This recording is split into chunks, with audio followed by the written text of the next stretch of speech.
वेद प्रेमियों, तुझे श्रोताओं, संप्रति हम सब ऋग्वेद के प्रथम मंडल के 164वें सूक्त के 49वें मंत्र की व्याख्या में प्रवेश करने जा रहे हैं। यह मंत्र त्रिष्टुप नामक छंद में निबद्ध है। मंत्र दृष्टा ऋषि दीर्घतमा औचित्य हैं और देवता हैं सरस्वती। इस मंत्र का शीर्षक है ज्ञान की देवी सरस्वती का वात्सल्य ऐश्वर्य प्रदायक है। अब संबंधित मंत्र का सर्वप्रथम पाठ हो जाए।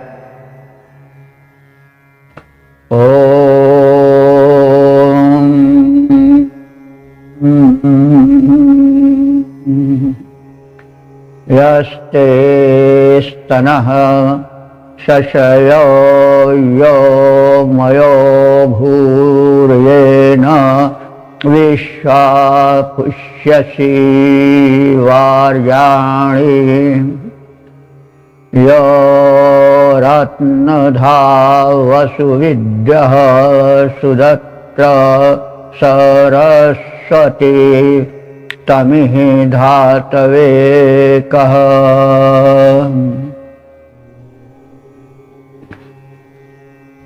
अब शब्दार्थ और भावार्थ आदि से परिचय प्राप्त करें। इस मंत्र में ज्ञान के देवी सरस्वती का वात्सल्य ऐश्वर्यप्रद स्वरूप चित्रित किया गया है। तो शब्दार्थ की ओर चलें।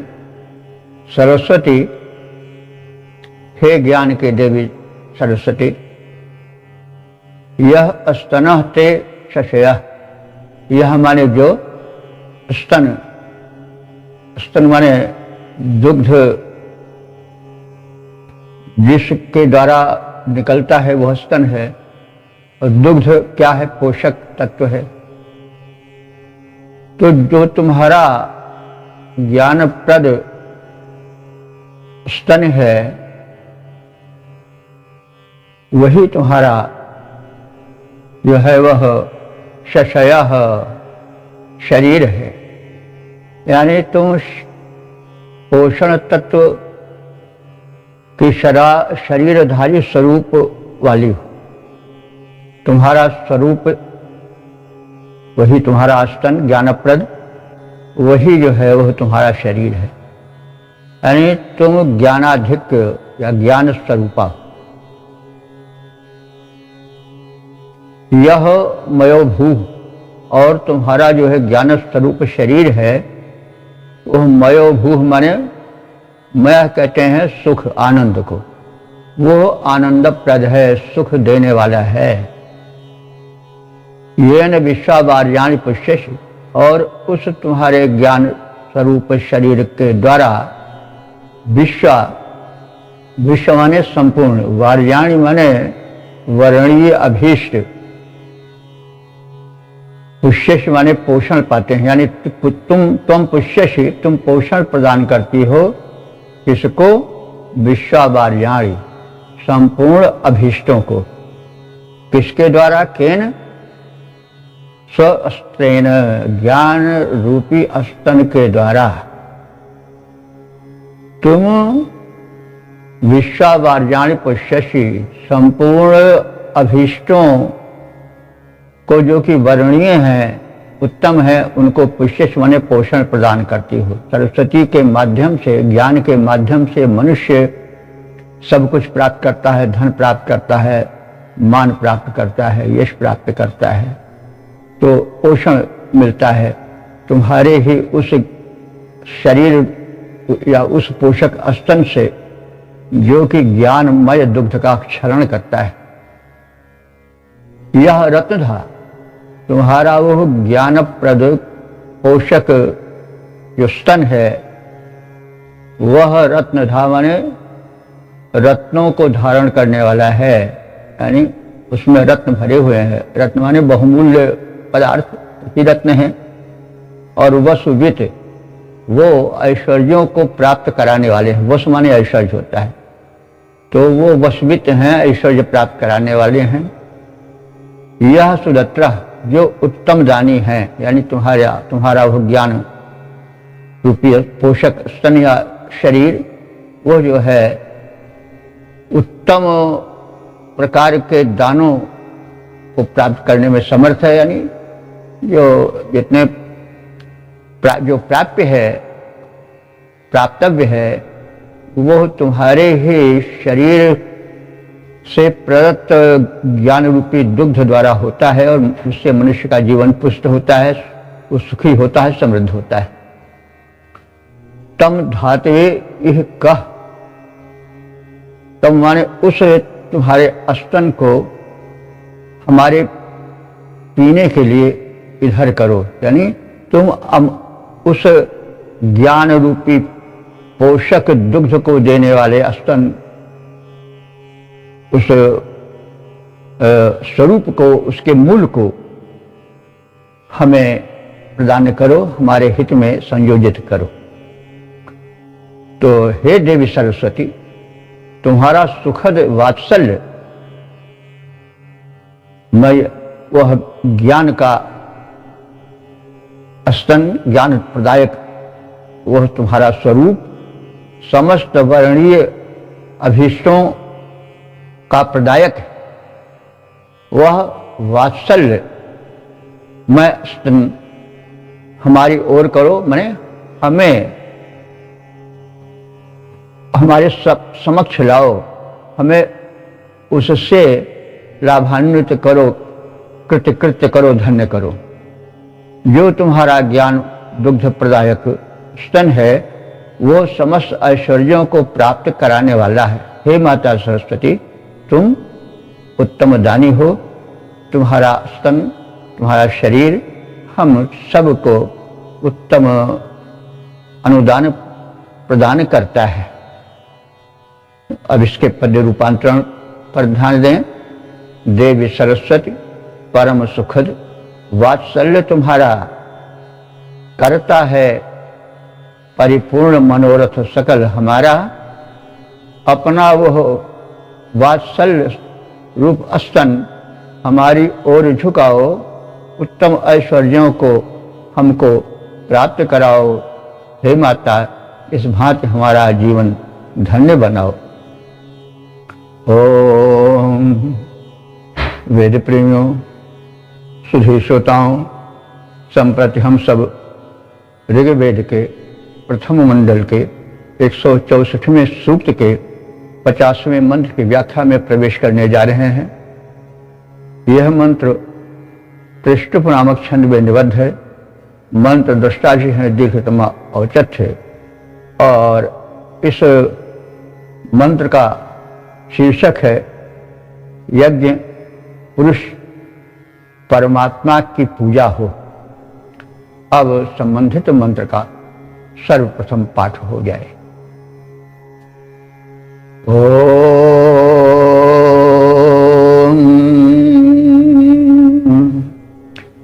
यज्ञेन यज्ञमयजन्त देवास्तानि धर्माणि प्रथमान्यासन् तेह नाकं महिमानः सचन्त यत्र पूर्वे साध्याः सन्ति देवाः। शब्दार्थ भावार्थ आदि से परिचय प्राप्त करें। इस मंत्र में यज्ञ पुरुष की पूजा है और उसका निर्देश है। तो यज्ञ पुरुष कौन है? वह परमात्मा है, वो यज्ञ स्वरूप है और स्वयं बहुत बड़ा यज्ञ करता है। शिष्य उसका एक बृहद यज्ञ है। यज्ञ कभी रुकता नहीं है। परमात्मा या वो ऐश्वर्य संपन्न ईश्वर पहला यज्ञ करता है। यज्ञ वो श्रेष्ठतम कर्म, जितने श्रेष्ठ कर्म कर्म हैं वो सब यज्ञ हैं। यज्ञ का अर्थ यह है कि जो कार्य लोकोपकार की दृष्टि से, परोपकार की दृष्टि से जो है वो निश्चल भाव से लोक सेवा को ध्यान में रख करके किया जाए, वह यज्ञ है।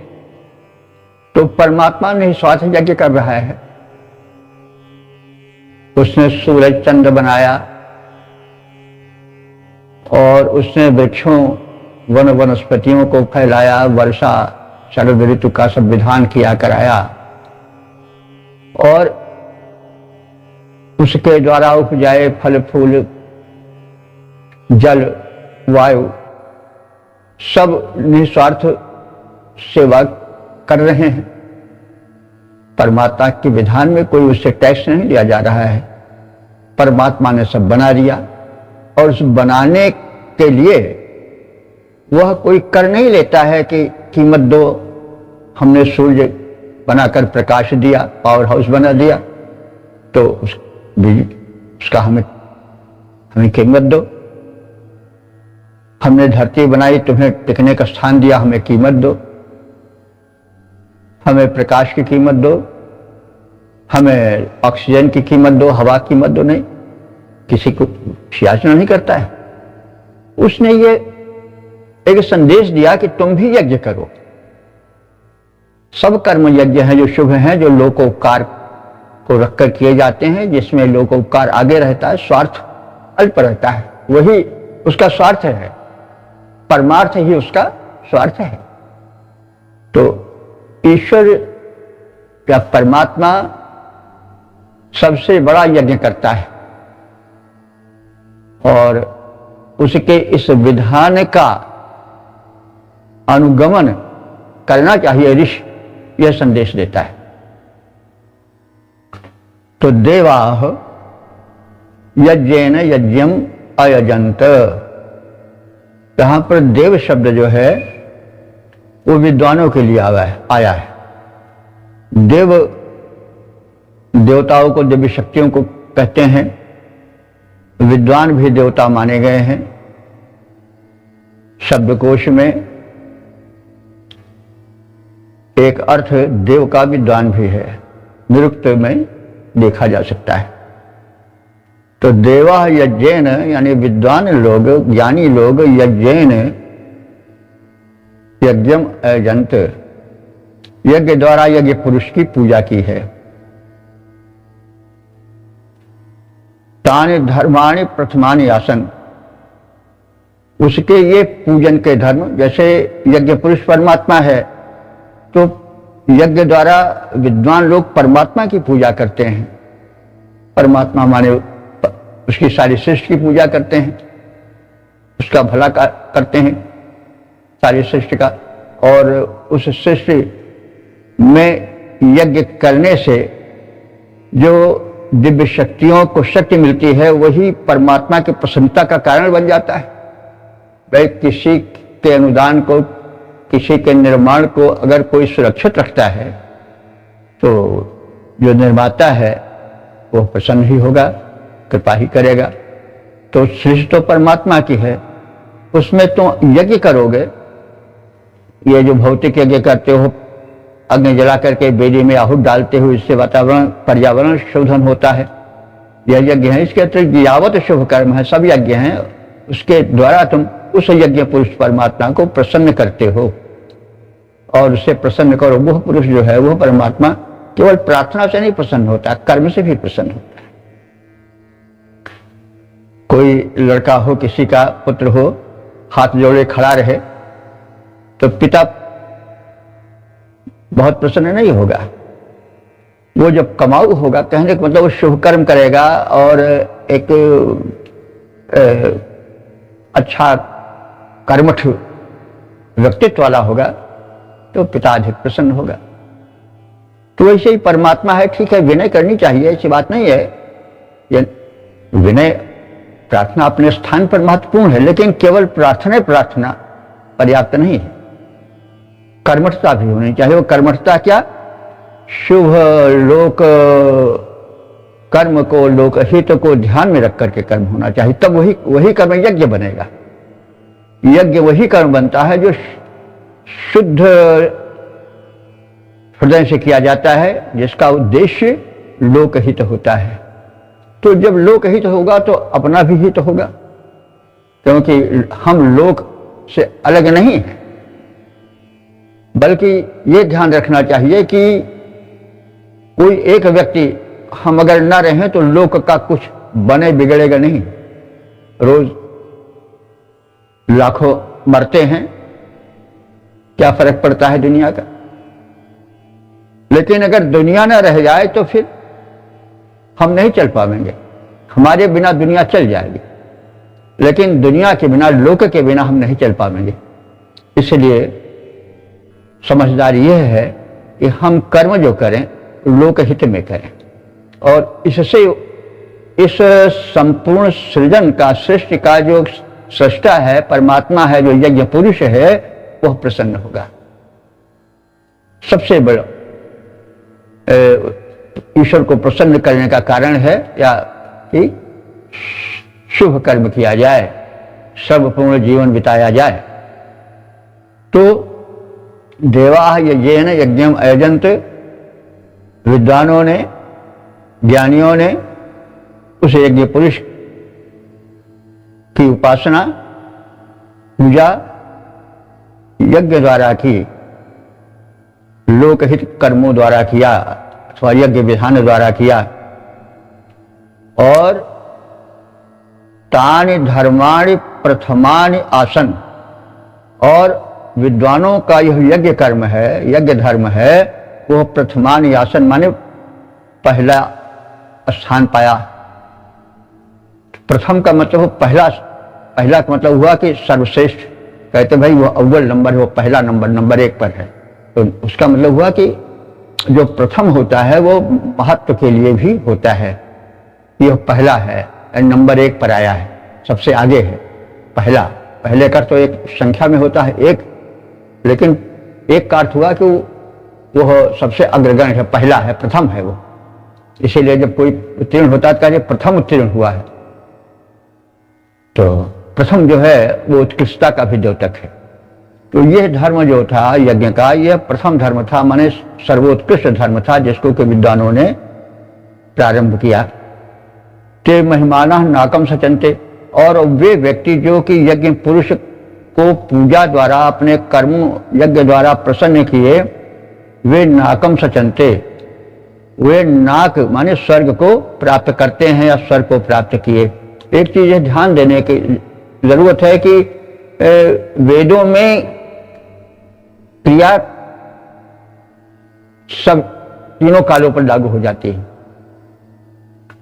वर्तमान कालिक क्रिया कभी कभी भूत का प्रतीक बन जाती है, और कभी भूतकालिक क्रिया वर्तमान का भी द्योतन करती है, भविष्य का भी द्योतन करती है। तो कहने का मतलब वैदिक शब्दावलियों में जो क्रियाएं हैं वो अगर भूतकालिक हैं तो कभी कभी वर्तमान का भी अर्थ देती हैं, और कभी कभी भूत का भी अर्थ देती हैं, वर्तमान मतलब त्रैकालिक होती हैं, प्रसंगानुकूल उनका अर्थ जोड़ लिया जाता है।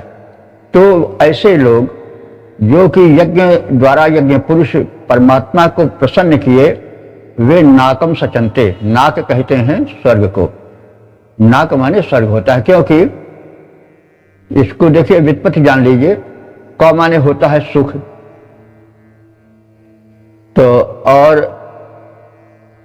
अगर आ लगा दिया जाए तो अकम हो जाएगा, यानी सुख नहीं है, और फिर ना लगा दिया जाए तो यानी दुख नहीं है। तो नाक का अर्थ होता है स्वर्ग। यत्र अकम दुखम न विद्यते तत् नाकम, तो जहां पर दुख न हो, कहा जाता है स्वर्ग में सुख ही सुख रहता है। तो ऐसे शुभकर्मी लोग नाकम सचनते माने स्वर्ग लोको, सुख प्रद लोक को प्राप्त किए, सुख पूर्वक जीवन बिताए या बिताएंगे या बिता रहे हैं, हम जैसा अर्थ हो ऐसा भी समझ सकते हैं, जैसा प्रसंग हो।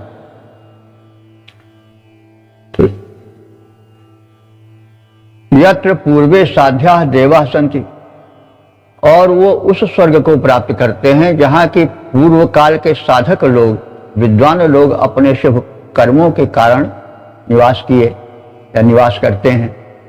तो स्वर्ग के विषय में हम सब जानते हैं कि वहाँ पर दुख नहीं है, सब सुख ही सुख है। तो जो शुभ कर्म करने वाले हैं, जो यज्ञ पुरुष के आदेशानुसार यज्ञ कर्म करने वाले हैं, वे पहले थे, वे भी स्वर्गवासी हैं, यानी स्वर्ग में सुखमय स्थिति में रह रहे हैं, और वर्तमान में भी वे सुखमय स्थिति में रहने वाले, स्वर्ग प्राप्त करने वाले हैं, और भविष्य में भी वे इस प्रकार से जीवन सुखमय प्राप्त करेंगे, संपन्न जीवन व्यतीत करेंगे। देवतुल्य विद्वान यजमानों ने शुभ कर्म रूपी यज्ञ द्वारा यज्ञ पुरुष परमात्मा की पूजाएं की, तो वे विद्वान अपने धर्म कर्म से, यज्ञ कर्म से सर्वोत्तम बने।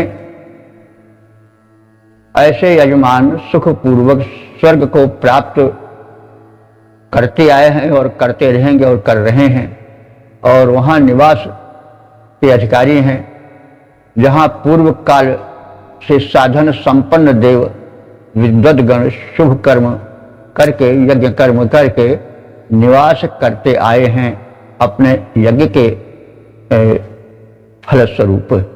तो इसमें यज्ञ की महत्ता है, और यज्ञ पुरुष परमात्मा ने सबसे पहले यज्ञ का उदाहरण प्रस्तुत किया, श्रेष्ठ यज्ञ किया, और संदेश दिया कि हम शिव यज्ञ कर रहे हैं, सूर्य चंद्र पृथ्वी सब बना करके वन वनस्पति, और कोई हम उससे स्वयं ईश्वर नहीं कोई खाता उससे, वो लोक के लिए किया, उसने लोक कल्याण के लिए किया, लोक मंगल के लिए किया, लोक को आश्रय दिया।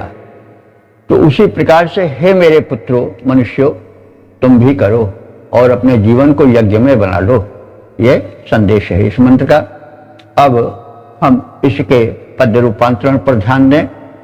शुभ कर्मी का यज्ञ सुधि यजमान रचाए हैं, शुभ कर्मों का यज्ञ सुधि यजमान रचाए हैं, यज्ञ पुरुष को उसके द्वारा शीघ्र रिझाए हैं। ऐसे जन उस स्वर्ग लोक को शीघ्र सिधाते हैं, वहां दिव्य देवों में वे वासस्थल पाते हैं। ओम वेद प्रेमियों, सुधी श्रोताओं, संप्रति हम सब ऋग्वेद के प्रथम मंडल के 164वें सूक्त में 51वें मंत्र की व्याख्या में प्रवेश करने जा रहे हैं। यह मंत्र अनुष्टुप नामक छंद में निबद्ध है। मंत्र दृष्टार्ष दीर्घ तमावचक्ष हैं और देवता हैं सूर्य। इस मंत्र का शीर्षक है संगति का प्रभाव और आहुति का प्रभाव। अब इस संदर्भ में हम अर्थ करेंगे और सबसे पहले संबंधित मंत्र का पाठ करेंगे। ओम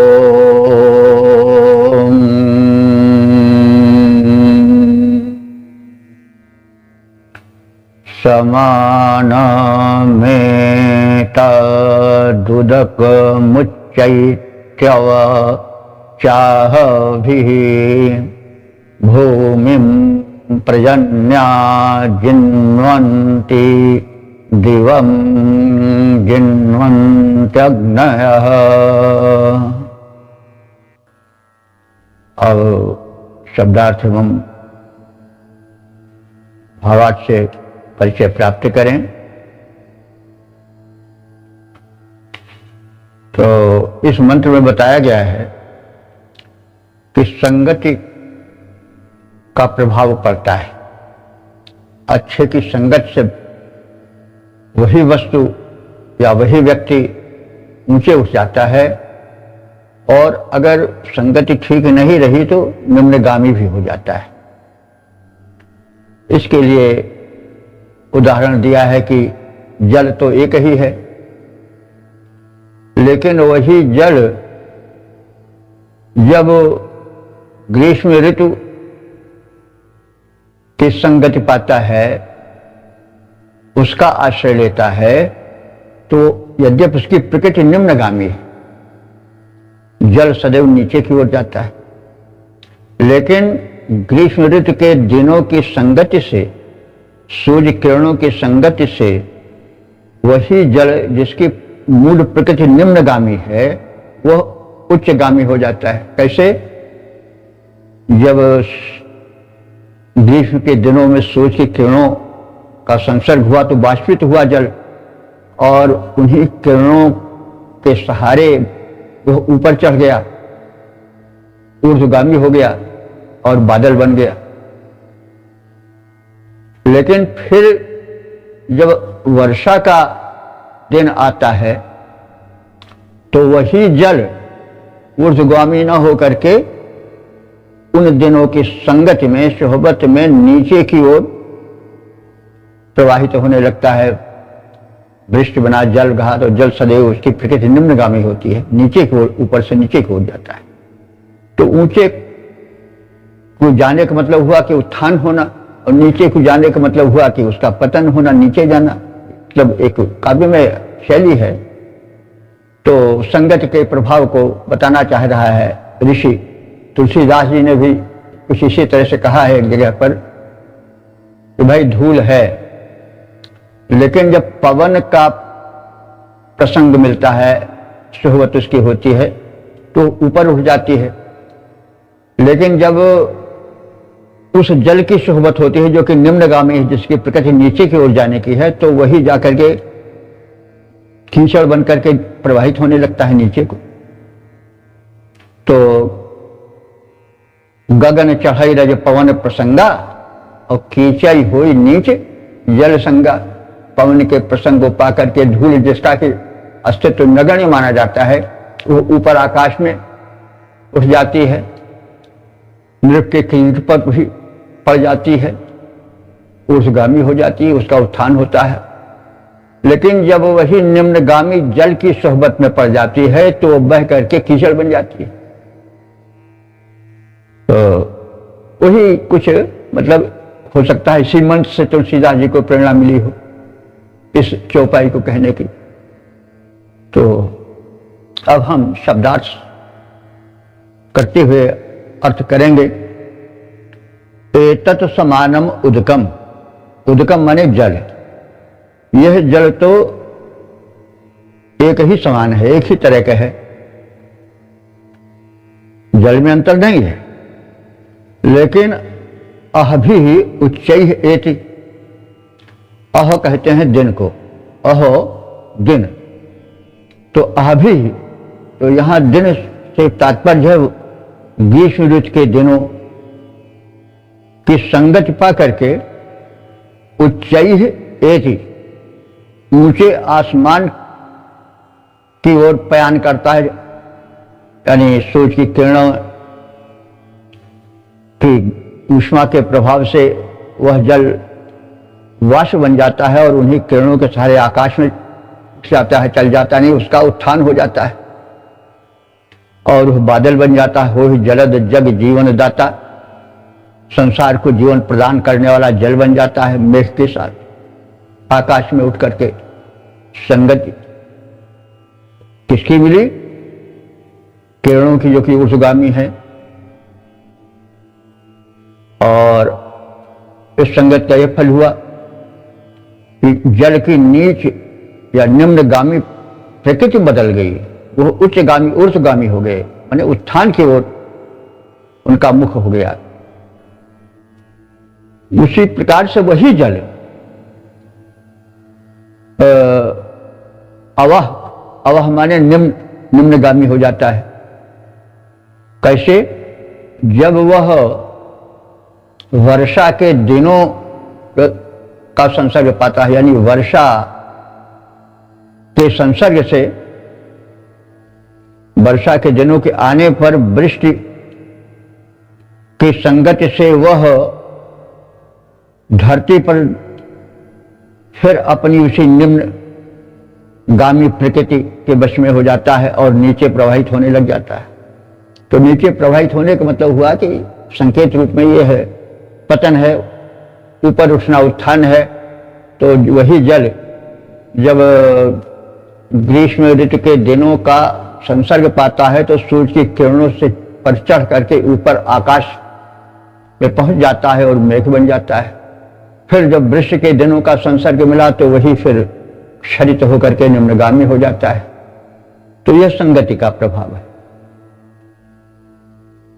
तो पर्जन्य भूमिम जिन्वति, तो जो पर्जन्य है यद्यपि वो भूमि को तृप्त करते हैं, तो जैसे पर्जन्य, अब यहां पर थोड़ा प्रसंग हट गया, जैसे पर्जन्य, पर्जन्य कहते हैं बादल को, जैसे बादल अपनी परोपकारी प्रवृत्ति के कारण भूमि को जिन्वंती माने पीयंती प्रसन्न कर देते हैं, तृप्त कर देते हैं विश्व द्वारा, उसी प्रकार से अग्नया है, अग्नियां जो हैं वो दिवम जिन्वंती, दुलोकों को, आकाश को पीयंती प्रसन्न कर देती हैं। यानी दोनों परोपकारी प्रवृत्ति के हैं। पर्जन्य माने मेघ, वे भूमि को वृक्ष द्वारा तृप्त करते हैं, और जो अग्नियां हैं वे अपने ऊष्मा से, यज्ञ विधान से आहुति आदि को लेकर के उसे सूक्ष्म बना करके देवताओं को प्रदान करती हैं। दिव्य शक्तियां जो हैं वह यज्ञ से तृप्त होती हैं। आज के शब्दों में कहें तो पर्यावरण शोधन होता है। पर्यावरण शोधन होने से जो है वो जो जल होता है वो भी सब शोधन हुआ, मेघ का शोधन हुआ, तो वृक्ष जल कल्याणकारी हुआ, और वही जो यज्ञ में औषधीय धूम उगता है वो मेघ में मिल जाता है तो वृष्टि होती है। वह वृष्टि बड़ी ही उपयोगी होती है। वनस्पतियों उससे जो उत्पन्न होती हैं, अन्नादि, वे सब पुष्ट होते हैं, सुस्वादु होते हैं। तो अग्नि देवता कितने कल्याणकारी हैं। वे दुलोक को तृप्त करते हैं, यानी दिव्य शक्तियों को पोषण देते हैं। वायुवाज के माध्यम से पर्यावरण शोधन होता है। तो यह सब जानते हैं। ये देवता है, इस विषय में पृथ्वी है और आकाश है, पर्जन्य है, और जो है ये पवन है, जल है, ये सब देवता ही हैं। दिव्य शक्तियां हैं वैदिक, और ये सही में दिव्य शक्तियां हैं, इनमें कोई मतभेद नहीं है। और ये सही रूप से सबको समान दृष्टि से हितप्रद बनकर आती हैं। यह सत्य है कि दुनिया में कोई मंदिर, मस्जिद, गुरुद्वारा न रह जाए, कोई फर्क नहीं पड़ेगा, सृष्टि में कोई ऐसा अंतर नहीं दिखाई पड़ेगा। लेकिन अगर ये शक्तियां न रह जाएं, पवन न रह जाए, सूर्य न रह जाए, ये जो दिव्य शक्तियां हैं ये न रह जाएं, जल न रह जाए, अगर समीर न रह जाए, तो बस कुछ ही मिनटों में 4 से 10-20 मिनट के अंतर्गत सृष्टि में जीवन समाप्त हो सकता है। तो इसलिए सही देव यही है, वैदिक देव ही है, यही देव। अच्छा, इसमें ये सब का हित करते हैं। कहीं मस्जिद है तो वहाँ के लोगों की मान्यता है कि केवल मुसलमानों का हित करेंगे, मंदिर केवल मंदिर में जाने वालों को हित करेगी मूर्ति। लेकिन इसमें भेदभाव नहीं है। सूर्य है, अग्नि है, पवन है, ये सब के आंगन में पहुंचते हैं और बिना किसी भेदभाव के अमीर गरीब जाति धर्म के ये सबका हित करते हैं, और जो सर्वमान्य है, सर्व जगह पहुंचे हुए हैं, इसलिए सर्वोत्कृष्ट देव हैं ये सब।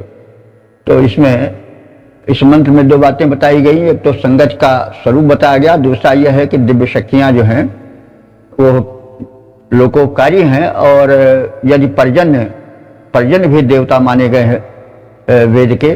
पर्जन्य यदि वृक्ष द्वारा भूमि को तरबतर करके उसका कल्याण करते हैं, उसको तृप्त करते हैं, तो जो अग्नि है वो दिलोक में जो देवता हैं, दिव्य शक्तियां हैं, उन दिव्य शक्तियों को मानव के हित के लिए पुष्ट करते हैं। जैसे पवन है और जो मेघ हैं, ये सब। तो ये सब तृप्ति और पोषण किससे पाते हैं? जो भूमि में अग्नि है, यानी जो अग्नि माध्यम से याज्ञिक क्रिया की जाती है, औषधियां डाल करके आहुतियां डाली जाती है, उससे जो धूम उठता है, इनसे दिव्य शक्तियां जिनकी चर्चा की गई है वो तृप्त होती हैं। तो यह बात बताई गई है। तो यह एक ही जल सूर्य की किरणों से संकर्षित होकर उसकी संगत से गर्मी के दिनों में बाष्प रूप में ऊपर जाता है। ऊपर जाना मतलब उसका उत्थान होता है। पुनः वही जल वर्षा ऋतु में संसर्ग के कारण वह नीचे आता है, निम्नगामी बन जाता है। और जो पर्जन्य हैं, बादल हैं, वे वृक्ष के द्वारा पृथ्वी का हित करते हैं। पर्जन्य देवता, पर्जन्य एक देवता है, वो उसको अगर हम जानना चाहें तो मेघ के रूप में जान सकते हैं, क्योंकि जो देव ही तो देवता है। देवता, देव का अर्थ ही हुआ कि जो देव ही देव है और जो लेव ही दानव है। तो इस प्रकार से पर्जन्य परोपकार कर रहा है और वह आकाश में स्थित होकर के, इसी तरह से पृथ्वी में स्थित होकर के जो अग्निदेव हैं, वो यज्ञ के माध्यम से आहुति को सूक्ष्म करके दिव्य शक्तियों तक पहुंचाती हैं और दिव्य शक्तियां जो हैं तृप्त होती हैं। और वे जब तृप्त होती हैं, प्रसन्न होती हैं, तो मानव मात्र का क्या, सृष्टि मात्र का कल्याण होता है। तो इस प्रकार से हमने संक्षिप्त शब्दार्थ और भावार्थ से तो परिचय प्राप्त कर लिया। अब जो है वो उसका पद रूपांतरण देख लें। धरती का जल वाष्पित होकर ऊपर जाता है, पुनः वृक्ष जल वन भूतल को तृप्त बनाता है। धूम बनी धरती ही आहुति ऊपर जाती है, धूम बनी धरती की आहुति ऊपर जाती है, स्वर्गलोक में देव वृंद को तृप्त बनाती है।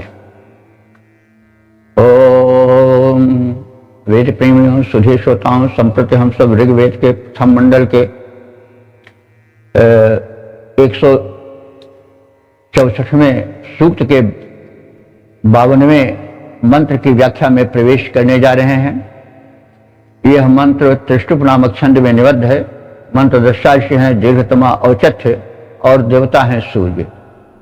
इस मंत्र का शीर्षक है महिमा मंडित सूर्य से संरक्षण की प्रार्थना। अब संबंधित मंत्र का प्रथम पाठ हो गया। ओम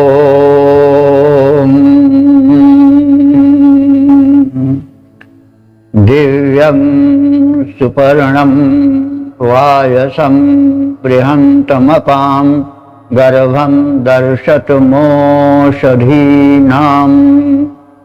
अभिपतो वृष्टिभिस्तर्पयन्तं सरस्वन्तमवसे जोहवीमि। शब्दार्थ भावार्थात से परिचय प्राप्त करें। यह मंत्र इस सूक्त का समापन वाला मंत्र है और समापन वाले मंत्र में जो सूक्त का मूल होता है वही विशेष रूप से रखा जाता है और उससे शक्ति याचना की जाती है। तो जैसा हम देखते आ रहे हैं कि इस सूक्त में सूर्य की महिमा का विशेष वर्णन हुआ है कई मंत्रों में। तो अंत में सूर्य देवता की उपासना की गई है, उनकी विशेषताएं बताई गई हैं, उनके गुणों का गान किया गया है और संरक्षण की शक्ति उनसे मांगी गई है। क्योंकि मनुष्य तो चारों ओर से असुरक्षित अपने को देखता है कब क्या हो जाए, उसके वश में नहीं है। तो संरक्षण चाहिए, भांति भांति के प्रहारों से बचाव चाहिए, तो उसको दिव्य शक्ति ही कर सकती है। तो सूर्य ही सर्वप्रथम दिव्य शक्ति है जिससे संरक्षण मांगना उचित है। तो इस जीवन प्रदायिनी सूर्य की शक्ति से संरक्षण की याचना की गई है। तो अब इसके शब्दार्थ और भावार्थ में प्रवेश करें। सूर्य देव जो है वो दिव्यम माने दिव्य है, सुपर्णम माने शोभन है, शोभन गतिपूर्ण है, और वायसम माने, वायस माने यहां वो कब्बा नहीं समझिएगा, वायस पूर्ण माने गति पूर्ण है, वायस माने गतिपूर्ण। अब क्यों पढ़ा, अब तो गति के लिए तो वायस व्यवहार में नहीं चल रहा है, लेकिन अब जब नाम पड़ा होगा तो कब्बा बड़ी जल्दी फट से उड़ जाता है, तो इसलिए उड़ने में वो भी बड़ा तेज है, तो इसीलिए उसको वायस नाम दे दिया गया है। वैसे वायस का अर्थ यहां पर है गति नहीं गमनशील, और बृहंतम माने व्यापक, महान है। तो सूर्य कैसा है, दिव्य है, सुपर्ण शोभन गतिशील है, वायसम उसकी किरणें गति पूर्ण है और वह बड़ा महान है। अपाम गर्भम, अपाम कहते हैं जल को, गर्भम माने गर्भ में भीतर अंदर। तो सूर्य की किरणें जो हैं वे जल को अपने भीतर धारण करती हैं। तो हम सब जानते ही हैं कि सूर्य की किरणें जल खींचती हैं और उन किरणों में जल भरा रहता है, इसलिए जल गर्भा हैं। तो सूर्य की किरणें सूर्य का ही अंग हैं। तो इस प्रकार से सूर्य जो है अपाम गर्भ भी है, यानी उसकी किरणें जो हैं वो अपने भीतर जल को गर्भ रूप में धारण किए रहती हैं। और वो सूर्य कैसा है, औषधि नाम दर्शतम, जो वनस्पतियां हैं औषधियां हैं उनका पोषक है। और कैसा है, वृक्ष भी अभी अतः,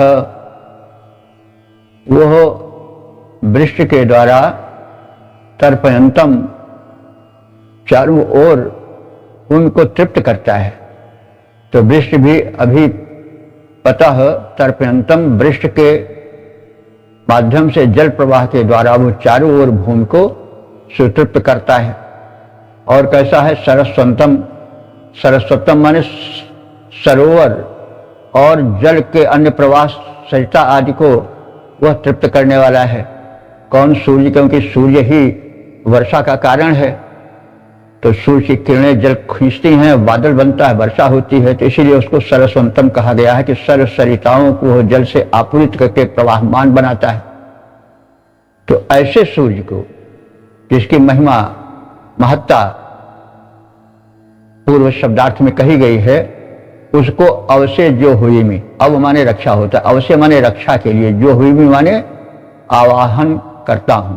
तो ऐसे महत्वपूर्ण प्रबल दिव्य शक्ति सूर्य को मैं ऋषि रक्षार्थ आवाहित करता हूं, बुलाता हूं, अवश्य जो हुई मी। अब इसका भावार्थ देख लें। वह सूर्य जो दिव्य है, शोभन शोभन है, गति मान है और महान है, जो जलों का केंद्र स्थल है, जिसकी किरणों में, करों में जल उसी प्रकार से निवास करता है जैसे गर्भ निवास कर रहा हो किसी रमणी में। और औषधियों का पोषक है, जितनी वनस्पतियां हैं वे सब सूर्य से ही पोषण पाती हैं। वह वृक्ष जल के प्रवाह से चारों ओर, एक ओर सरिताओं को आपूरित करता है, दूसरी ओर भूमि को तृप्त कर देता है। जल वृक्ष द्वारा, क्योंकि सूर्य ही वृक्ष का कारण है। तो ऐसे सूर्य देव को मैं ऋषि अपने संरक्षण के लिए बुलाता हूं, आह्वान करता हूं। तो इसका पद रूपांतरण इस प्रकार से है, जो रवि दिव्य नित्य शोभन गति से आते जाते हैं, जो रवि दिव्य नित्य शोभन गति से आते जाते हैं, वारिक केंद्र जो औषधियों में पोषकता लाते हैं, जो वर्षा जल से अवनि को तृप्त बनाते हैं, उन्हीं सूर्य को हम रक्षा के हेतु बुलाते हैं, उन्हीं सूर्य को हम रक्षा के हेतु बुलाते हैं। अब इस सर्ग का समापन हो गया और संक्षिप्त परिचय सर्ग का प्राप्त कर लें।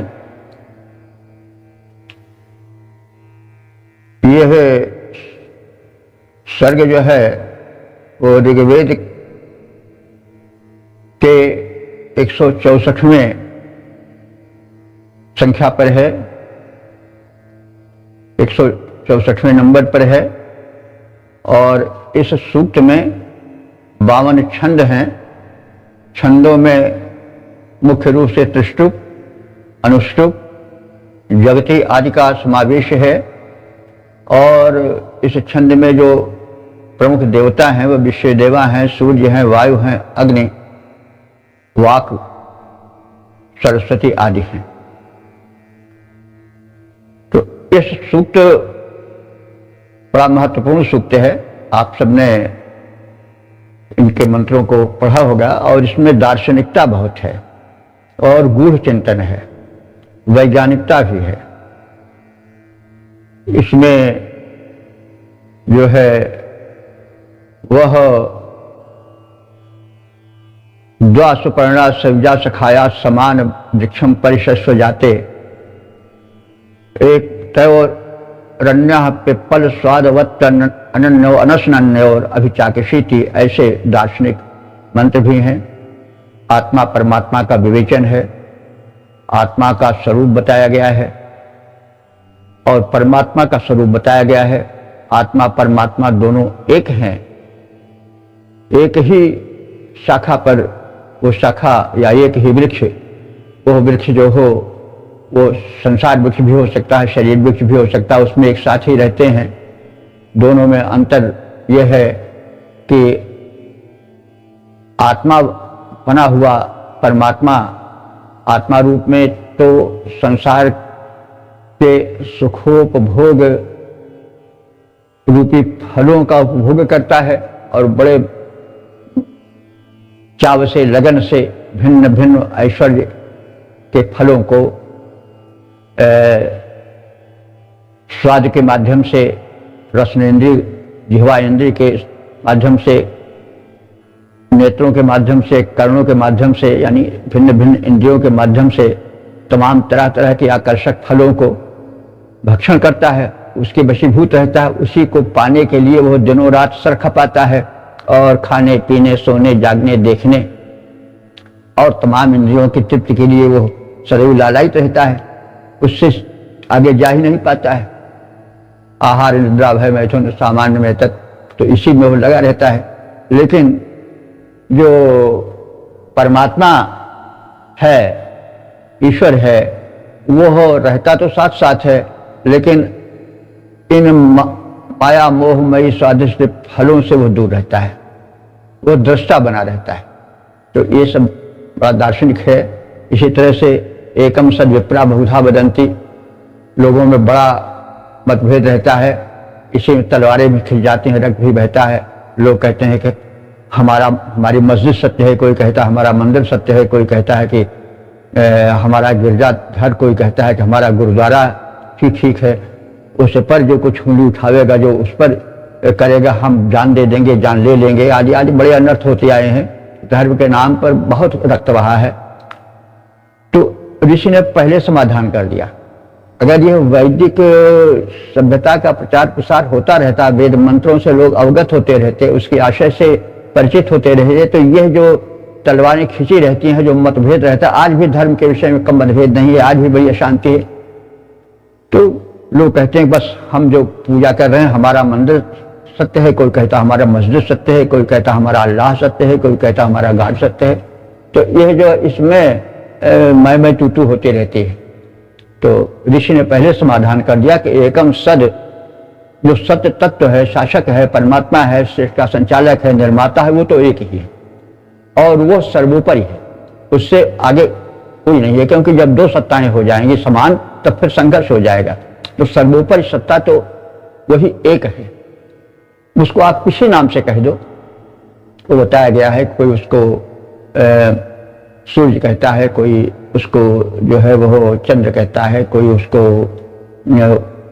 कुश मानता है, कोई उसे मित्र मानता है, कोई गरुत्मान मानता है, कोई अश्विनी कुमार मान, तरह तरह से लोग भिन्न भिन्न नाम दे करके वैदिक युग में भी मानते थे। लेकिन यह माना गया था कि सब जो है मिल करके एक ही शक्ति है। जैसे शक्ति तो एक जगह केंद्रित होती है, मान लीजिए वो सम्राट हो, राष्ट्राध्यक्ष हो, प्रेसिडेंट हो, प्रधानमंत्री हो, कोई हो, लेकिन उसकी शक्तियां बटी होती है, लेकिन शक्ति मूल रूप से उसी में संचित रहती है।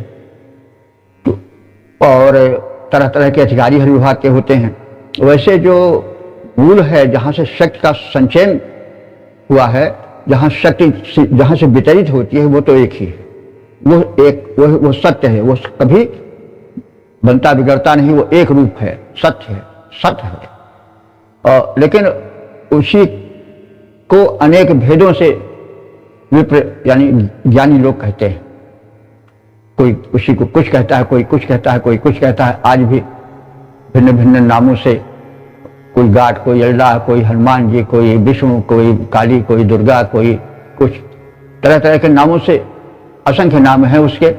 लेकिन इसमें व्यक्ति यहीं पर विवेक खो देता है कि है तो एक ही शक्ति, तो उस एक शक्ति को मानो और परस्पर भेदभाव मत करो। भाई आंख है, कान है, नाक है, सब हाथ पैर है, तो एक ही शरीर के अंग नहीं। लेकिन अगर हाथ कहने लगे कि हम ही कमाए हैं और हमारे अलावा और इसको कौन ले सकता है, और अपने में सगरवार न बांध ले, लटकाए ले अपने भीतर, और उसके बाद फिर भीतर जाने ही न दे, कहे हम क्यों कमाए, हम है मुंह जीभ तुम कौन हो। इसी तरह से नेत्र कुछ कहने लगे कि हम अगर न रास्ता दिखाते तो तुम कैसे जो है वो कमाए पाते, तो वो सगरों कहे कि हम किसी को नहीं। इसी तरह से पैर कहे कि हम तो गए थे, ले चले थे, अगर पंग हुए होते कुछ नहीं करते। तो ये मतभेद जो है कुछ ऐसे ही है कहने का मतलब। इस मतभेद को ऋषि ने बहुत पहले पहचान लिया था और उसने स्पष्ट कह दिया कि भाई झगड़ा मत करो।